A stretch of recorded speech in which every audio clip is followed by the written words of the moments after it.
जय सिया राम मित्रों, स्वागत है आप सभी का मेरे चैनल पे।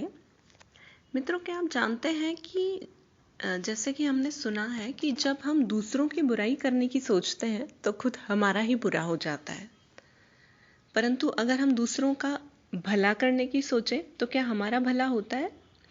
बिल्कुल होता है। जब भी आप दूसरों की भलाई या दूसरों के लिए कोई कार्य करना चाहते हैं तो प्रभु आपके लिए भी कोई ना कोई कार्य जरूर करते हैं।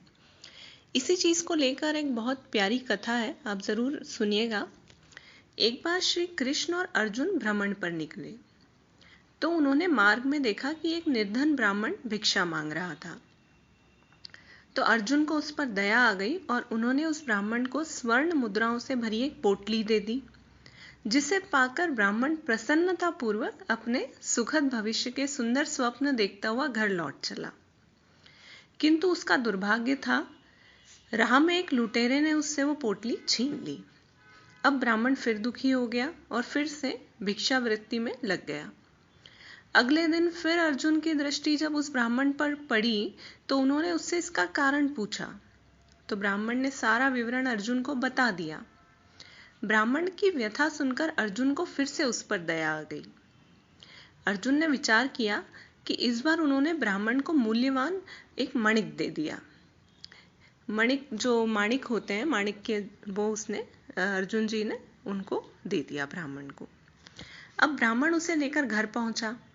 उसके घर में एक पुराना घड़ा था जो बहुत समय से प्रयोग में नहीं आ रहा था। तो ब्राह्मण ने चोरी होने के डर से उस माणिक को उस घड़े में छुपा दिया। किंतु उसका दुर्भाग्य था, दिन भर का थका मांदा होने के कारण उसे नींद आ गई। तभी ब्राह्मण की स्त्री नदी में जल लेने के लिए चली गई, किंतु मार्ग में ही उसका घड़ा टूट गया। तो उसने सोचा, घर में जो पुराना घड़ा पड़ा है उसे ले आती हूँ। ऐसा विचार कर वह घर लौटी और उस पुराने घड़े को लेकर चली गई। जैसे ही उसने घड़े को नदी में डुबोया, वह माणिक भी जल की धारा के साथ बह गया। ब्राह्मण जब उठा और उसे यह बात पता चली तो अपने भाग्य को कोसता रहा और फिर से भिक्षावृत्ति में लग गया। अर्जुन और श्री कृष्ण ने जब फिर उसे दरिद्र अवस्था में देखा तो उसका कारण पूछा। तब ब्राह्मण ने सारा वृतांत उनको सुना दिया और ये कहा कि मैं अभागा हूं और मेरे जीवन में कभी सुख नहीं आ सकता। तब अर्जुन ने भी बड़ी हताशा से यही सोचा मन ही मन। अब यहां से प्रभु की लीला प्रारंभ हुई। उन्होंने उस ब्राह्मण को 2 पैसे दान में दिए। तब अर्जुन ने उनसे पूछा, प्रभु, मेरी दी मुद्राएं और माणिक भी इस अभागे की दरिद्रता नहीं मिटा सकी, तो इन 2 पैसे से इसका क्या होगा? इसके तो भाग में ही धन नहीं है। यह सुनकर प्रभु बस मुस्कुरा दिए और अर्जुन से कहा, ब्राह्मण के पीछे जाने को कहा कृष्ण भगवान ने अर्जुन को, जिससे कि हम देख सकें कि क्या होता है। रास्ते में ब्राह्मण सोचता हुआ जा रहा था कि 2 पैसे से तो एक व्यक्ति के लिए भी भोजन नहीं आ पाएगा। प्रभु ने उसे इतना तुच्छ दान क्यों दिया? प्रभु की यह कैसी लीला है? ऐसा विचार करता हुआ वह चला ही जा रहा था कि उसकी दृष्टि एक मछुआरे पर पड़ी।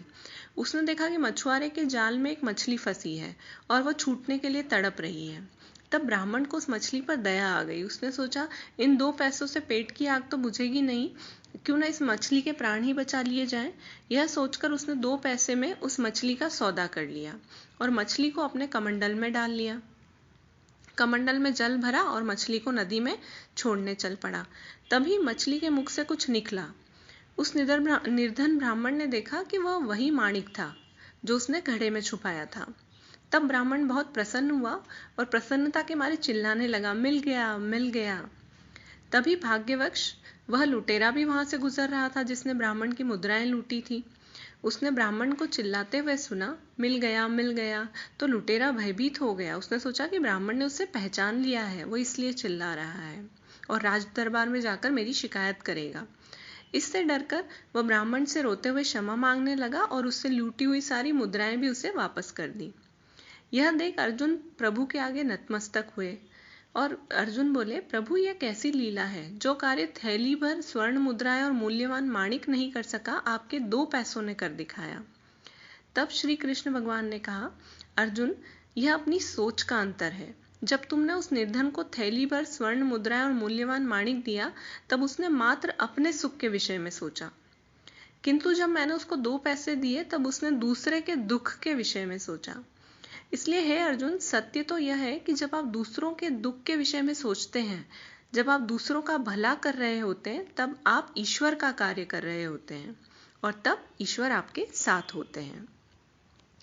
तो मित्रों, जब भी आप कार्य करें, दूसरों का भला करने की कोशिश करें और वो भलाई घूमकर आप ही के पास आएगी। हम जब ऐसा कुछ महान संतों ने कहा है कि जब हम किसी की बुराई करते हैं, हम उनके लिए बुरा तो नहीं कर रहे हैं, पर कई बार हम न चाहते हुए भी लोगों की बुराई करते हैं। अब जब हम किसी की बुराई करते हैं तो उसके साथ जो घटना होने वाली है या जो बुरा होने वाला है, वो कहीं ना कहीं घूम के हमारे ऊपर ही आ जाता है। तो हम जितना हो सके किसी की बुराई ना करें और लोगों की भलाई करें। धन्यवाद दोस्तों।